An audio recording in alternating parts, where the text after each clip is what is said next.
빌립보서 5번째 말씀입니다. 너희 구원을 이루라 라는 제목으로 같이 말씀을 나누도록 하겠습니다. 어느 날 한 청년이 여름 수련회에 참석을 했습니다. 믿음도 신앙도 없던 이 청년이 2박 3일의 시간 동안 같이 말씀을 듣고 기도하면서 하나님을 깊이 체험하게 됩니다. 자신이 죄인인 것을 회개하게 되고 예수 그리스도가 나의 삶의 주인이고 그 예수를 믿을 때에 내가 구원받게 된다는 것을 확신하게 돼요.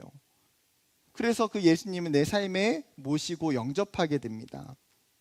한순간 하나님의 존재와 예수님의 존재가 믿어지게 돼요. 그런데 문제는 시간이 지나면서 어느 순간 여전히 내 안에 있는 죄의 모습이 다시 발견되고 그로 인해서 넘어지게 되고 아직도 그리스도인답지 못한 모습 때문에 힘들어하고 고민하게 되는 거예요.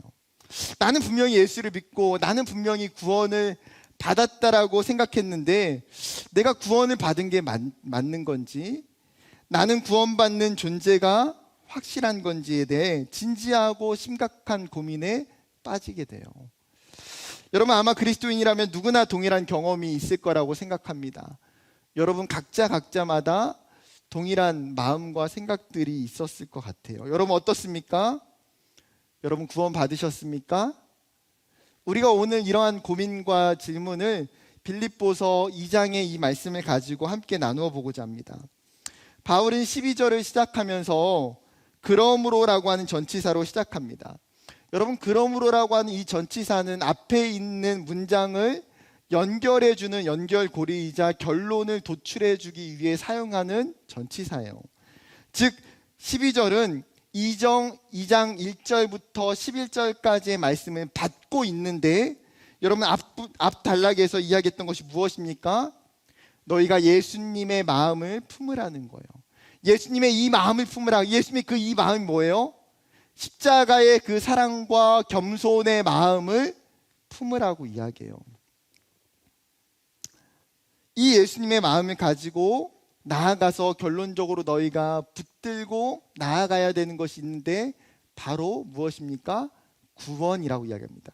12절 말씀, 그러므로 나의 사랑하는 자들아, 너희가 나 있을 때뿐 아니라 더욱 지금 나 없을 때에도 항상 복종하여 두렵고 떨림으로 너희 구원을 이루라.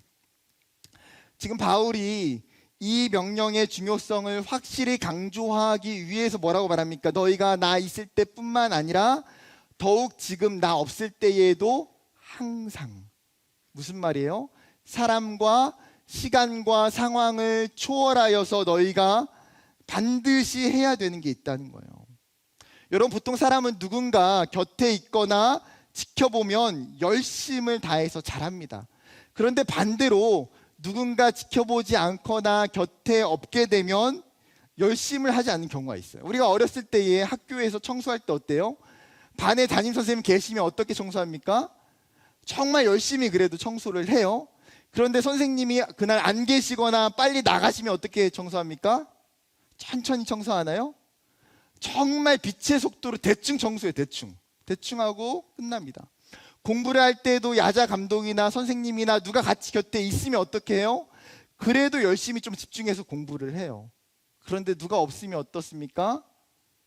딴짓하기도 하고 핸드폰을 보기도 하고 졸기도 하고 그냥 그 시간을 흘려보낼 때가 많아요.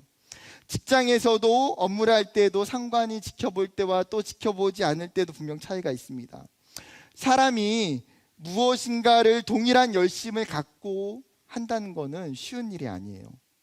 지금 빌립보 공동체에도 상황이 마찬가지입니다. 바울이 그들과 함께 있을 때에는 이 빌립보 공동체 안에 복음에 대한 열심과 신앙적인 말씀의 순종, 영적인 삶에 대한 반응들이 굉장히 많이 나타났어요. 그런데 지금 어때요? 바울이 떠나고 난 이후에 그들이 어떻게 되었습니까? 그들의 믿음과 신앙과 열심이 사그라들고 있다라는 거예요. 그렇게 바울이 다시 편지를 써서 뭐라고 말하고 있어요? 나 있을 때뿐만 아니라 지금 나 없을 때에도, 너희가 나 있을 때에 그 하나님께 보여줬던 순종의 모습이 여전히 내가 없을지라도 동일하게 나타나야 된다라는 거예요. 변하지 않는 일관성 있는 신앙과 열심과 믿음을 유지하는 것. 여러분, 이것이 신앙에 있어서 굉장히 중요한 자세예요. 우리도 돌아보면 여러분, 신앙생활할 때 어때요? 누군가 나에게 관여하거나 나에게 함께할 때에 더 열심을 내는 것이 분명 사실이에요. 굉장히 많이 우리는 사람을 의식하고 사람을 타요. 내가 좋아하는 목회자나 내가 좋아하는 리더가 있으면 함께 열심히 신앙생활을 합니다. 반대로 내가 꺼려하는 목회자나 내가 잘 안 맞는 리더가 있으면 그에 비해서 열심히 떨어져요. 양육훈련을 받을 때나 리더로 봉사할 때나 교사로 섬길 때에도 내가 어떠한 책임을 맡고 있을 때에는 열심을 다합니다. 그러나 그러한 책임과 섬김에서 자유하게 되면 어떻게 돼요? 나의 열심과 나의 신앙이 식어져가는 내 모습을 보게 될 때가 있습니다. 그렇다면 정직하게 생각해 봐야 돼요. 여러분, 나의 신앙과 나의 믿음과 나의 열심에 영향을 끼치는 요소가 뭐예요? 내가 아니라 타인이 되는 거예요. 여러분, 그것이 어쩌면 우리가 신앙생활하는 것에 있어서 굉장히 위험한 요소가 될 수 있고, 여러분, 이것만큼 우리의 신앙을 약하게 만드는 요인이 없다는 거예요. 우리가 정말 훈련되어져야 되는 신앙적 자세는 바울이 오늘 권면하고 있는 이것입니다. 신앙의 일관성. 아무도 보지 않더라도, 내가 누구에게 속하여 있지 않더라도 나의 믿음과 나의 신앙이 동일하게 일관성을 갖는 것. 사랑하는 여러분, 여러분은 변함없는 신앙의 일관성을 가지고 있습니까? 청년의 때에 여러분, 우리는 다 이 부분에 대해서 분명하게 약점이 있어요. 왜요? 이 청년이라는 시간이 어쩌면 외부적인 영향을 가장 많이 받는 때이기 때문이에요. 그렇기 때문에 좋은 사역자, 좋은 리더, 좋은 또래, 좋은 친구가 있는 것이 사실은 굉장히 우리에게 중요한 부분이기도 해요. 여러분, 우리는 이 부분을 우리가 알고 있음으로 말미암아 보완하고 훈련해야 된다는 거예요. 사람과 시간과 상황의 영향을 받기보다는 내가 정말 동일한 자세로 하나님을 섬기고 하나님을 예배하고 하나님과 함께 말씀을 나눌 수 있는 신앙이 되는 것.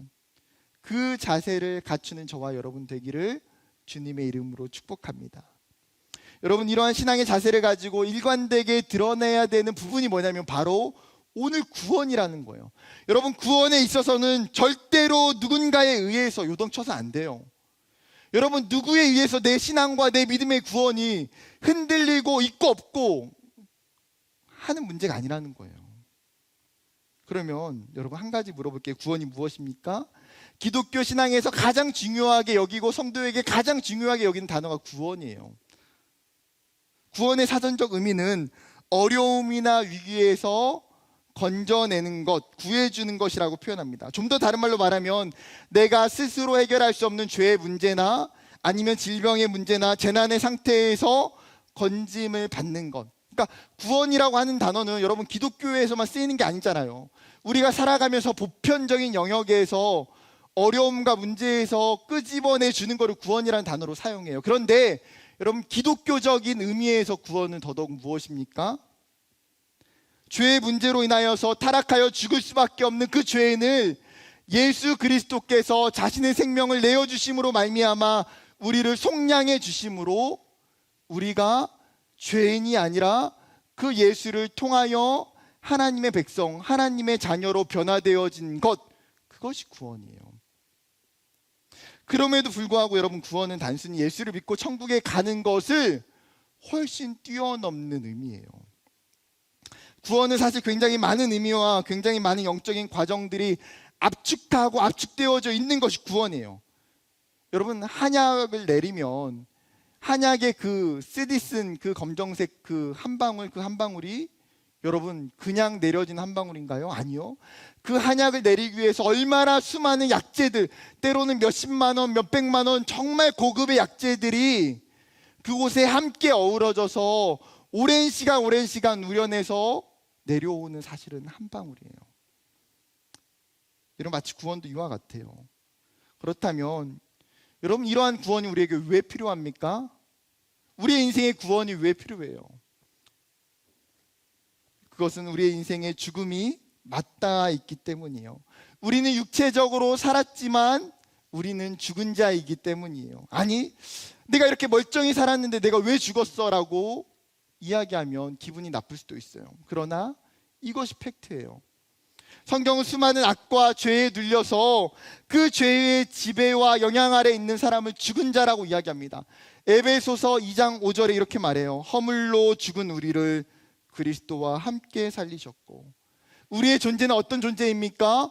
허물로 말미암아 죄로 인해서 죽어있는 존재라는 거예요. 어느 날 밤 사내들인 공회원 회원 중에 한 명이었던 니고데모가 예수님께 찾아옵니다. 그는 바리새인이었고 율법에 탁월하고 율법을 누구보다 열심히 지키는 사람이었어요.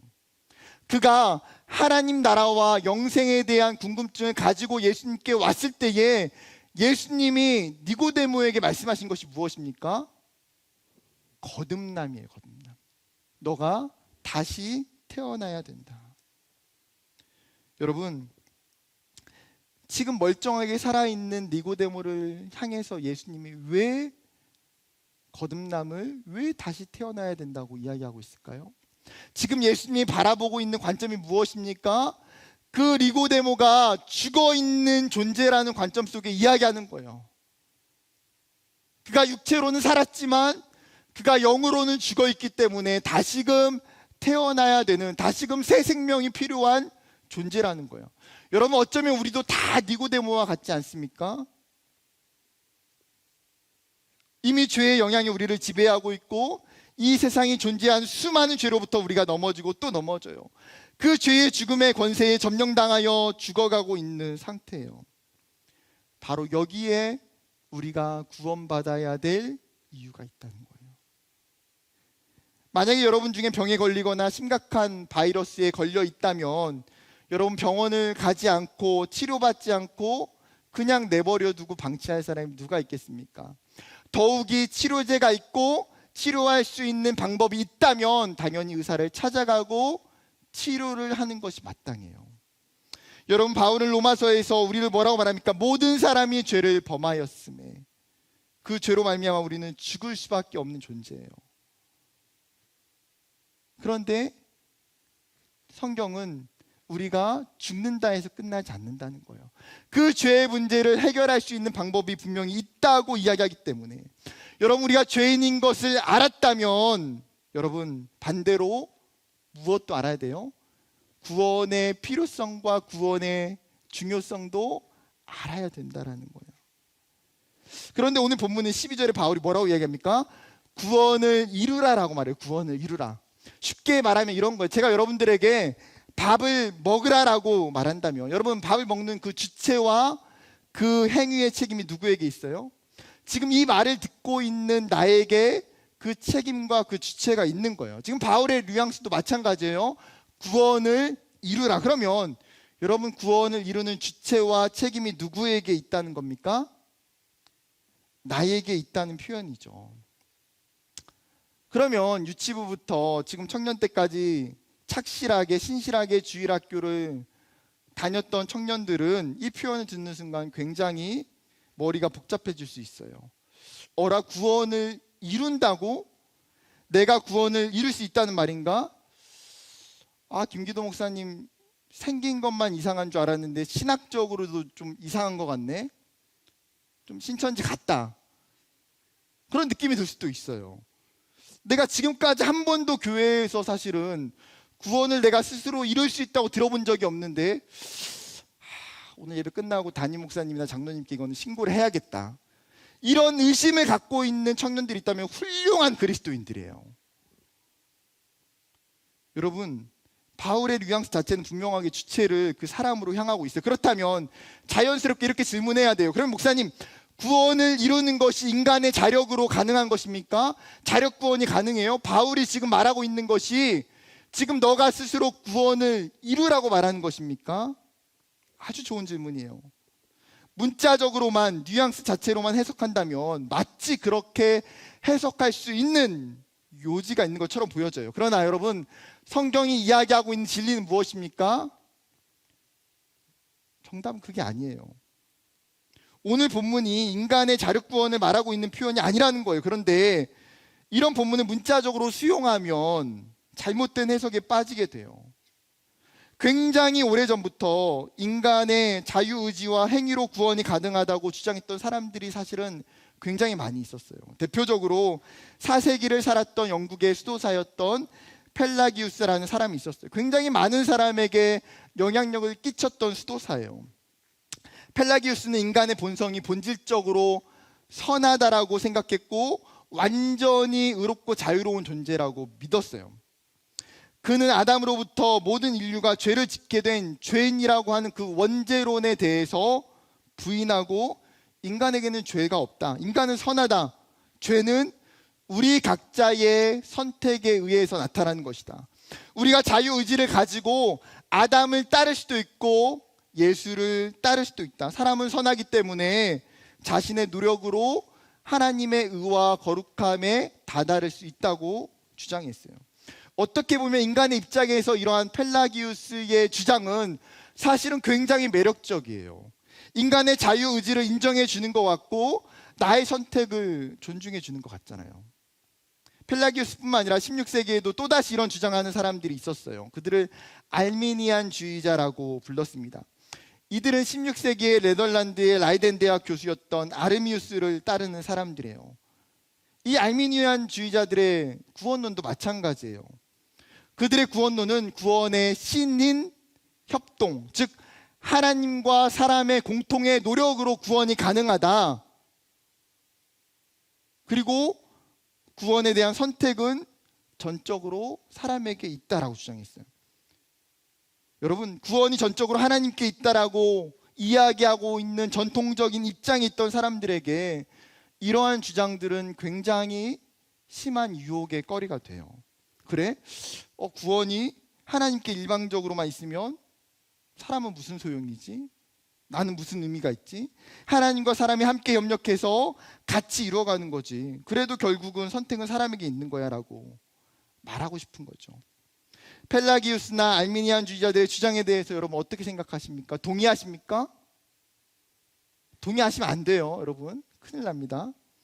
그들의 주장이 인간적으로 분명히 매력적이고 좋아 보인다고 해도 분명한 것은 성경이 말하고 있는 진리에 위배된다는 거예요.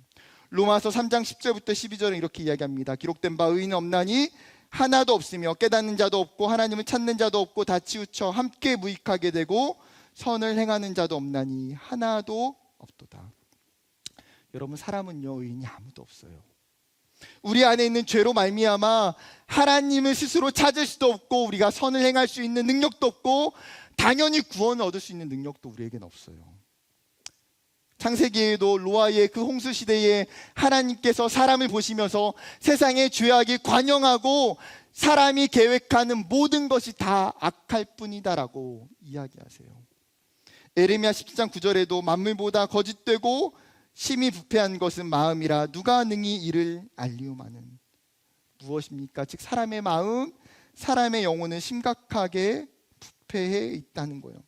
여러분, 그렇기 때문에 칼빈은 성경에 있는 말씀들을 통해서 인간의 모습을 어떻게 바라보냐면 인간의 전적 타락, 전적 부패라고 이야기해요.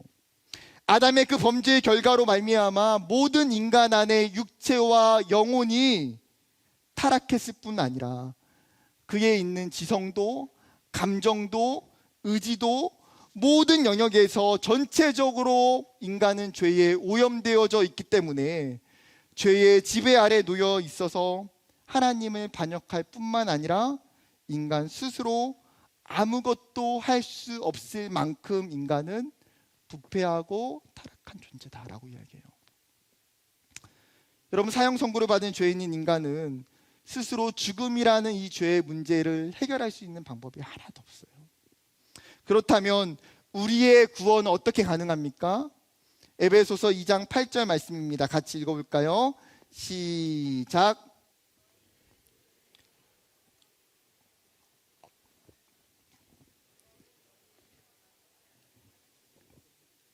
바울이 강력하게 이야기해요. 너희의 구원은 어디에서 난 것입니까? 너희 스스로에게 주어진 것이 아니라 하나님의 은혜라는 거예요. 너희의 행위가 아니라 하나님이 너희에게 선물로 주어졌기 때문에. 하나님이 죄인된 인간을 구원하시기 위해서 계획하셨고, 그리고 그 계획을 이루시기 위해서 하나님의 하나뿐인 아들 예수 그리스도를 이 땅에 보내주셨고, 십자가 위에서 달려 죽게 하셨어요. 여러분, 그렇기에 구원은 우리가 선택한 것도 우리가 만들 수 있는 것도 아니에요. 전적으로 하나님께 달려있고 하나님의 선택과 은혜 안에 있는 거예요. 여러분, 이것이 유일한 구원의 방법이에요. 그러면 다시 이런 질문이 생겨요. 목사님, 그러면 바울이 12절에 마치 구원을 이루라고, 구원은 인간적 행위와 노력으로 가능한 것처럼 말하고 있는데 바울이 잘못 말한 겁니까? 아니요. 사실 바울은 12절에 말하고 있는 이 구원을 그리스도를 영접한 순간 얻게 되는 칭의적 측면에서의 구원을 이야기하는 것이 아니에요. 바울은 더 크게 성화적 측면에서의 구원, 종말론적 측면에서의 구원을 이야기하고 있어요. 여러분, 구원이라는 것은 단순히 내가 예수를 믿고 의롭다고 칭함을 받게 된 그 칭의가 있다고 해서 여러분 구원이 끝난 것입니까? 그렇지 않아요. 여러분, 구원은 과거적인 측면에 머물러 있지 않다라는 거죠. 성화의 과정, 견인과 영화의 과정도 포함되어져 있어요. 설교 초반에 이야기했던 것처럼 여러분 구원이라고 하는 그 단어 안에는 굉장히 많은 의미와 굉장히 많은 영적인 하나님의 역사와 과정들이 포함되어져 있는 거예요. 성경에 있는 수많은 이 구원에 대한 이야기들을 신학자들은 풀어내고자 했어요. 그것을 구원의 서정, 구원에는 어느 정도의 순서가 있다고 이야기해요. 복음주의 한국 신학자였던 박형룡 박사님은 구원의 서정을 이렇게 이야기합니다. 순서를. 하나님께서 우리를 부르신 소명, 그리고 나서 우리가 그로 말미암아 영원히 거듭난 중생, 그리고 회심, 우리가 죄를 깊이 뉘우치게 되는 것, 회개와 믿음이 일어나게 되는 것, 그리고 하나님이 우리를 의롭다고 이야기하시는 칭의, 그리고 하나님의 자녀가 되는 양자, 그리고 우리의 삶이 예수를 닮아가고 변화되어지는 과정 속에 있는 성화, 그리고 최후까지 하나님의 은혜로 계속해서 이끌어 가시는 견인, 그리고 마지막에는 부활의 몸을 입게 되는 영화의 과정이 나타난다고 표현해요. 웨스트민스터 신앙교리도 비슷해요. 소명과 중생과 회심과 믿음과 칭의와 양자와 성화와 견인과 영화. 여러분, 여러 조직 신학자들이 각자의 의견들을 가지고 있어요. 순서는 약간의 신학자마다 견해가 조금씩 다른 부분들도 있어요. 여러분, 이러한 구원의 서정의 과정 속에는 어떤 부분에 있어서 분명한 간격, 분명한 시간적 차이를 두고 나타난 부분들이 있어요. 또 어떤 부분들은 한순간에 여러 가지 단계가 복합적으로 나타나는 경우도 있어요. 어떤 경우는 약간 순서가 다르게 나타나는 것처럼 성경의 인물들 가운데에 보여지는 경우도 있어요. 사실 이런 구원의 성화를 통해서 이야기하고 싶은 것은 무엇입니까? 바울은 구원을 단순히 예수를 믿고 칭의로만 말하고 있지 않다라는 거예요. 성경의 구원을 이야기하면서 구원을 과거적으로, 현재적으로, 미래적으로 다르게 표현해요. 에베소서 2장 8절에는 구원을 받았다. 빌립보서 2장 12절 오늘 본문에 구원을 이루라. 그리고 디모데후서 4장 18절은 구원을 얻으리라. 즉 이미 받은 구원의 측면이 있고 지금 이루어가야 될 구원이 있고 장차 받을 구원이 있다는 거예요. 여러분, 과거적 구원은 하나님에 의해서 믿음이 단번에 우리에게 주어지는 구원이에요. 예수를 믿고 거듭나게 되고 새롭게 되는 것. 거기에 우리가 한 것은 아무것도 없어요. 하나님의 전적인 부르심과 은혜, 하나님의 주권 가운데 있어요. 현재적 구원은 그 구원의 현재 진행형으로 우리가 구원받은 이후에 하나님의 자녀로, 하나님의 백성으로 자라가고 변화되어지는 과정이에요. 다른 말로 성화라고 표현해요. 그리고 마지막으로는 미래적 구원, 성화의 종착점이죠. 우리가 하나님 나라를 경험하게 되는 때 영화의 단계로 나아가는 거예요. 그렇다면 여러분, 오늘 본문에서 바울이 빌립보서 2장 12절에 그 빌립보 교회 성도들에게 이야기하고 있는 구원을 이루라고 하는 이 명령은 어떤 측면에 해당할까요? 구원의 현재적 측면을 이야기하고 있는 거예요. 이미 빌립보 교회 성도들은 하나님이 그들을 부르셨고 하나님의 백성이고 하나님의 자녀예요. 하나님이 그들에게 분명히 구원을 주셨어요, 이미. 그런데 너희가, 빌립보 교회가 그 복음 안에서 구원의 완전한 모습을 이루어갈 때까지 더욱더 자라가고 변화되어져 가고 영적인 성숙에 힘쓰라는 거예요. 사랑하는 여러분, 구원은 언제 어디서 받았느냐가 아니에요. 구원은 단 한 번의 이벤트와 사건이 아니에요. 구원은 하나님이 우리의 전 삶과 전 영역에서 계속적으로 이루어지고 있는 하나님의 신실한 역사예요. 여러분, 그렇기 때문에 12절에 이루라라고 하는 동사를 표현해요. 너희가 구원을 이루라. 이 동사의 원어는 원래 뜻은 뭐냐면요, 광산에서 채취할 수 있는 모든 것을 다 캐내다는 뜻이에요. 여러분, 똑같은 광산에서 수많은 금과 은과 다이아몬드와 보석들이 숨겨져 있는데 어떤 사람은 열심을 다해서 그 광산에서 광석을 캐내는 사람이 있고, 어떤 사람은 게으르고 나태하게 그 광산에서 적은 양의 광석을 캐내는 사람이 있다는 거죠. 하나님은 우리에게, 여러분, 동일하게 구원이라는 광산을 허락해 주셨어요. 이미 하나님 우리에게 주신 그 구원의 광산 가운데에 열심을 캐내며 그 안에 하나님이 숨겨두신 그 보물, 그 은혜, 그 기쁨들을 누려야 한다는 거예요. 우리가 지금 그 구원의 광산을 캐내는 성화의 과정 속에 있음을 인지해야 돼요. 우리가 예수를 믿음에도 불구하고 여전히 우리 안에는 옛사람, 옛 모습이 존재해요. 그래서 바울이 빌립보 교회에게 수많은 초대교회 공동체에 이야기하는 것이 무엇입니까? 너희가 옛사람, 너희가 예수를 믿기 전에 그 옛사람을, 옛 모습을 벗어버리고 새 사람을 입어 변화되어져 가라는 거예요. 너희가 믿는 그 예수 그리스도를 너희가 닮아가기 위하여 끊임없이 힘쓰라고 이야기해요.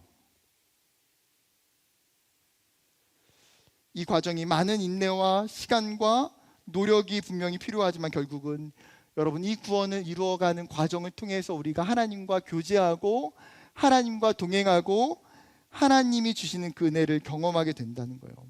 진짜 구원의 그 감격의 기쁨이 여러분, 이 성화의 시간들 속에 있음을, 우리가 변화되어지고 우리가 그 하나님이 주시는 그 구원의 광산에서 그 믿음의 열매들을, 그 광석들을 캐내는 것 가운데 있음을 깨닫는 저와 여러분이 되기를 주님의 이름으로 축복합니다. 그러면 결론으로, 여러분, 바울이 구원을 이루어가는 과정 속에서 사실은 가장 중요한 근원을 곧바로 설명하고 있어요. 13절 말씀, 너희 안에서 행하시는 이는 하나님이시니 자기의 기쁘신 뜻을 위하여 너희에게 소원을 두고 행하게 하시나니. 여러분, 성도 안에서 행하시는, 성도에게 능력을 주시고 구원을 주시는 분이 누구라고요? 하나님이라고요. 구원이 인간의 행위에 있지 않다는 거예요. 구원은 철저하게 하나님의 주권과 하나님의 역사와 은혜 안에 있다. 그래서 13절에 바울은 빌립보 성도들이 오해하지 않도록 구원의 실제적 주도권을 분명하게 못 박아두고 있어요. 하나님께 있다. 하나님께서 자기의 그 기쁘신 뜻을 위하여 우리 안에 소원을 두고 그 일을 행하게 하신대요. 여러분, 근데 그 13절에 중요한 단어가 무엇입니까? 행하신다라고. 행하신다. 두 번이나 반복되고 있어요. 원어의 에네르곤이라는 단어인데 에너지를 공급하다라는 뜻이에요. 즉 무엇입니까? 하나님이 그 구원을 이루기 위해서, 하나님이 우리에게 믿음을 주시고 하나님이 우리에게 은혜를 주시기 위해서 끊임없이 우리 안에 하나님이 하나님의 영적인 에너지를 공급해 주신다는 거예요. 쉬운 성경은 더 명확하게 번역하고 있어요. 하나님께서는 여러분 안에서 하나님이 기뻐하시는 일을 할 수 있도록 돕고 계십니다. 또한 하나님은 할 수 있는 힘과 능력을 여러분에게 공급해 주실 것입니다. 사랑하는 여러분, 하나님은 인격적인 분이시기 때문에 당신의 일을 강압적으로 우리에게 시키시진 않아요. 먼저 우리의 마음속에 하나님 원함을 주시고 우리가 감당할 수 있는, 하나님의 구원을 향해 나아갈 수 있는 은혜를 공급해 주셔서 우리가 자발적으로 하나님의 그 구원의 은혜 앞에 나아가게 하세요. 여러분, 얼마 전에 러시아에서 유럽으로 천연가스가 공급되는 노르트 스트림 1 공급관이 손상이 되어져서 가스 공급이 중단된 소식을 뉴스를 통해서 들으셨을 거예요. 가스관이 파괴되자, 멈춰지자 유럽 전역에, 특히 독일에 여러분 엄청난 에너지의 대란을 겪었어요. 어쩌면 여러분 우리의 인생이 영적으로 그럴 수 있어요. 여러분, 우리는 내 힘으로, 내 노력으로, 나의 열심으로 하나님이 우리에게 주신 구원을 사실은 이루어 갈 수 없어요. 우리의 수많은 삶의 환경과 문제 가운데에 넘어지고 쓰러지고 지쳐요. 여러분, 우리의 그 지침과 그 영적인 문제들을 해결하기 위해서 수많은 인간적인 방법들을 우리가 다 사용할 수도 있어요. 하지만 여러분, 그 모든 방법들이 우리에게 일시적이에요. 여러분, 우리가 우리의 구원을 이루어가는 일은 어디에 있어요? 하나님이 우리에게 주시는 은혜의 공급 안에 있다는 사실이에요. 그렇다면 여러분, 마지막 질문이에요. 여러분은 여러분의 그 구원을 이루어가는 지금 이 시간과 과정 속에 하나님이 공급하시는 은혜로 살아가고 있습니까? 하나님의 그 영적인 구원의 은혜가 여러분에게 잘 흘러가고 있습니까? 만약에 그렇지 못하다면 여러분, 내 삶을, 내 신앙을 다시금 되돌아봤으면 좋겠어요. 하나님, 내 안에 있는 하나님이 주시고 하나님이 행하시는 그 공급관이 멈추어지지 않도록, 막혀지지 않도록 하나님, 내가 그 은혜를 끊임없이 공급받아서 하나님, 내가 하나님이 주시는 그 구원의 은혜를 하나님, 내가 이루어갈 수 있도록 인도하여 주시옵소서. 여러분, 하나님이 주시는 그 구원의 기쁨과 그 구원의 감격을 여러분, 나중에 천국 가서 누리는 것이 아니라 지금 이 땅에서 경험하고 누려가는 저와 여러분이 되기를 주님의 이름으로 축복합니다.